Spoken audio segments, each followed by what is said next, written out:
Hello friends, good evening and welcome back to my channel Seema lifestyle. তোমরা সবাই কেমন আছো? আশা করি খুব ভালো আছো, আমরাও খুব ভালো আছি। তো নতুন একটা ব্লগ ভিডিও নিয়ে চলে এসেছি তোমাদের জন্য। আশা করি তোমাদের খুব খুব ভালো লাগবে। তো আমি ভিডিওটা শুরু করেছি আগের দিন সন্ধে থেকে। তো এখানে ঠাম্মি আর নাতি মিলে খেলতেছে। তো দেখতে থাকো তোমরা কি করছি কি না করছি।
ছিল এক জায়গায় মন্দিরে, তো ওখানে যাবে বলে সবাই সকাল সকাল উঠেছিল। তো তাই জন্যই ননদ যাবে বলে এখানে শাড়ি পরতে এসছে। ওকে শাড়িটা পরিয়ে দিচ্ছি, তো তোমরা দেখো।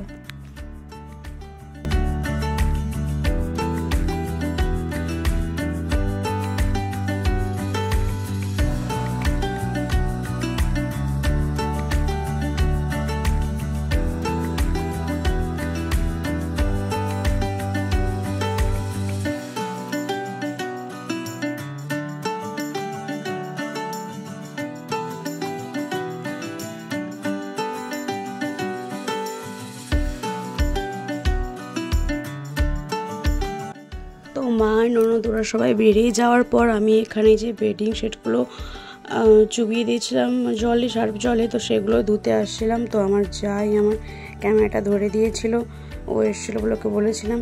তো এগুলো ধুয়ে নেওয়ার পর ছাদে গেছিলাম এগুলো মেলাতে। তো তোমরা দেখো।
তো দেখো তারপর আমার কি বুদ্ধিটা একবার দেখো।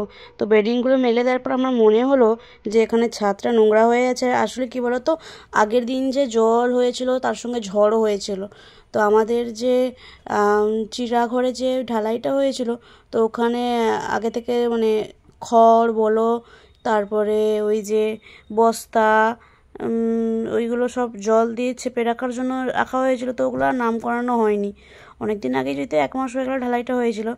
তো এগুলো সব ঝড়ে সব নিচে সব পড়েছে, পড়ে একদম ছাদটাকে দেখতে বাজে হয়ে গেছে, অপরিষ্কার হয়ে আছে। তো ভাবলাম যে পরিষ্কার করে মানে বেডিংগুলো মেলে দেওয়ার পর ভাবলাম যে পরিষ্কারটা করি। তো সব নিচেই ফেলে দিচ্ছিলাম ওপর থেকে, এই সব অপরিষ্কারগুলো দেখাতে বলছিলাম ওকে। আর কি নোংরাটাই না দেখো। তো ঝাঁটাতে ঝাঁটাতে একটা জিনিস লক্ষ্য করলাম যে আমাদের ওপর থেকে যে একটা বস্তা ছিল, ওখানে পাশের গাছে একটা আম গাছের ওপরে সেটা বস্তাটা উড়ে পড়ে গেছে। তো ওটাই ওকে দেখাতে বলছিলাম, ও দেখাচ্ছিল ওখানে, ওই লক্ষ্য করো।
তো হ্যালো ফ্রেন্ডস, আজ যেহেতু মা বাড়িতে নেই, তো আমি কি রান্না করেছি দেখো। বাবুকে সামলে যেইটুকুনি পেরেছি রান্না করেছি। তো প্রথমে রান্না করেছি যে মাছের টক করেছি আম দিয়ে। গরমে তো যাই খাই না কেন একটু টক না হলে কি আর চলে। তো এই সিলভার কাপ মাছ দিয়ে আম দিয়ে মাছের টক বানিয়েছি। আর এখানে বানিয়েছি একটু ডিম আর আলুদের কষা কষা বানিয়েছি। অতটাও জুস রাখিনি, মাখা মাখা করেই রান্না করেছি। তো এই দেখো,